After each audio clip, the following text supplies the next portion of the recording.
Okay, so I have this bag of Bird's Eye Steamfresh perfectly cooked in bag cut green beans.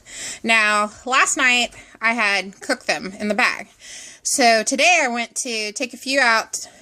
I put them on a paper towel because I wanted to just warm up a few. So this is what happened when I started them. Okay, now I'm just going to do 30 seconds. So watch the microwave.